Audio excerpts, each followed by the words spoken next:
I made up a scandal. Came to class and I printed copies of the newspaper and I passed it out to everybody.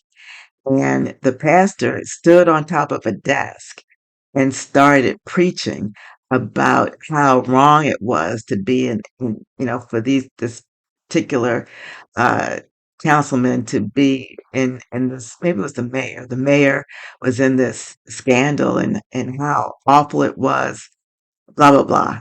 So then the next class, I came in with another newspaper headline and so on. And it got to the point where if I was late, then people were waiting for me to come into the room to see what was going to be in the paper that day and then just react to it. So the power moved from the mayor to the pastor, right? But the real power was what I had and the power of the press and what I built. So, what is your next level leadership lesson here? Well, your next level behavior will be. Before I get started, I wanted to speak to the woman who knows she's meant for more. If you've been stuck at the same level for too long, I created a leadership assessment test just for you. And it takes just about 3 minutes. And if you qualify, you'll unlock my $2,000 leadership advantage, including 4 weeks of coaching with me, access to our private WhatsApp community, and access to the tools to get you moving again. So start there, take the test, use the link below. So let's talk about office politics. Well, what is office politics? That's the system of behaviors and strategies that individuals use in order to get ahead in an organization. And so, what if you say, well, I don't do politics? I don't do it. Or I don't want to work in a system or organization where I have to, right? But your ability to navigate it, to get ahead, or ride the wave is next level leadership that you will benefit from learning. Positive politics entails building coalitions, networking, um, collaborating with others. Those examples of positive politics. Negative politics may include gossiping, favoritism, and sabotage, things like that. Learning how to navigate both positive and negative politics will be advantageous in next level behavior. So sometimes organizational culture and office politics seem synonymous. Well, think of it like this. The culture is the behaviors, the practices, the things that people do. Politics is who benefits from these behaviors. What we need to do in our next level behavior is learn how we can benefit from those behaviors. Now, I must admit, when I was baptized in the fire of office politics, I would say the first real difficult time that I had, I was thrown into the deep end of the pool. I was hired in an organization, and 1 month before I started, my boss left the organization, the person who hired me, and there was nobody left behind to help me. I had to figure it all out myself. It was very difficult, but I did it, and you can too. And so, where you start? One of the things that Gallup surveys usually ask when they look at the health of an organization is, do you have a best friend at work? Do you have a friend at work? Well, my advice is if you don't have one, find one. If you can't find one, make one. If you can make two, then do two. If you can do three, do three. And so your ability to navigate office politics will benefit by your ability to make friends, build alliances, and collaborate with others. So you may be a person that nobody talks to. You may be a person that nobody needs to talk to. that's going to hamper you. And that's going to hamper your ability to get ahead in the organization. So find somebody to make friends with, find somebody to be friends with.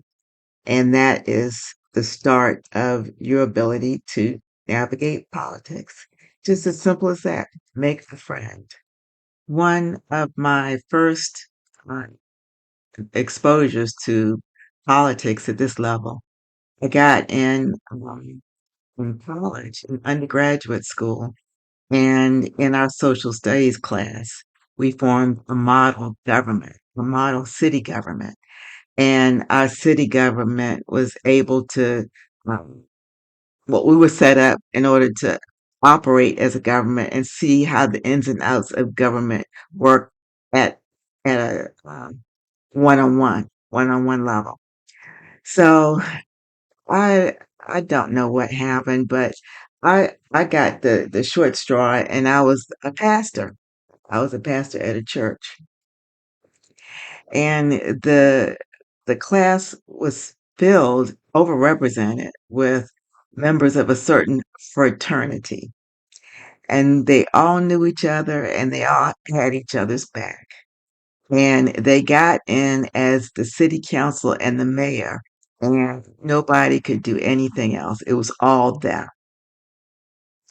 Was I a pastor? No, I was not a pastor. I take it back. I wasn't a pastor, but I built an alliance with the pastor. That's what I did. And in essence, I became the pastor because of this alliance that I built. I was in charge of the newspaper. We had a city newspaper. And so me and the pastor and somebody else, I don't remember, there were three of us. We were just commiserating because we were introverts. We weren't in this fraternity and we just didn't know how to get anything done. So I came up with this idea that let's use the press to manipulate the situation. So and it's I, not we, I just made up a story, right? I made up a scandal. I came to class and I printed copies of the newspaper and I passed it out to everybody. And the pastor stood on top of a desk and started preaching about how wrong it was to be for this particular uh, councilman to be in this. Maybe it was the mayor. The mayor was in this scandal and how awful it was. Blah blah blah. So then the next class, I came in with another newspaper headline and so on. And it got to the point where if I was late, and people were waiting for me to come into the room to see what was going to be in the paper that day and then just react to it. So the power moved from the mayor to the pastor, right? But the real power was what I had and the power of the press and what I built. So, what is your next level leadership lesson here? Well, your next level behavior will be to recognize where the real power is. It's not necessarily the people who are in office or the people who are in positions in the organization, but find out where it is and build alliances and coalition with those people. So building alliances, that's one thing. The next thing is your ability to network. And what does that mean? Network is building connections, building links to people outside of your organization. That means that, yes, you, the introvert, you need to get out of your shell, out of your sphere, and go out to other parts of the organization and make connections, right? Those connections can come in handy. It may not be obvious what that is, but in the long run, those behaviors are good behaviors.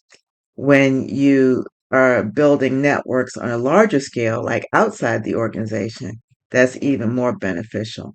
So networking has to become part of your DNA, getting over that introversion and getting out and networking with others. One thing I think women especially have a hard time doing is taking credit for some of the good work that they've done.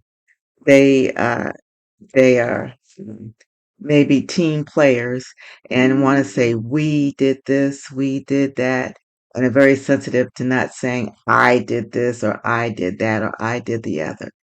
But sometimes it comes at a time where you must take credit for what you did because you being associated with some of the benefits that the organization reaps is important to your advancement.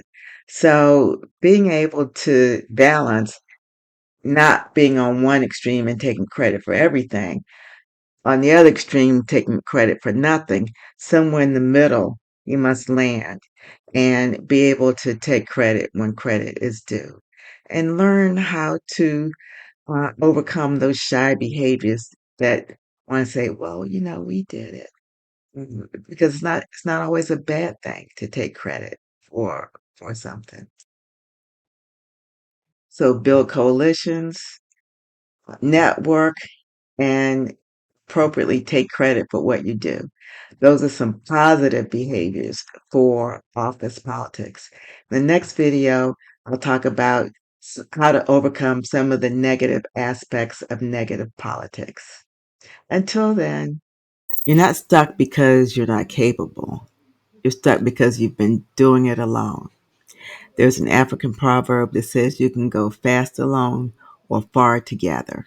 And let's go far and let's go far together. So take my leadership assessment test and let it show what you haven't been able to say out loud. And if your results qualify you, I'll support you through your next step. And I'll support you with a $2,000 leadership advantage, access to our private WhatsApp community, and personal coaching. You deserve to rise. Start with the test. It's your moment.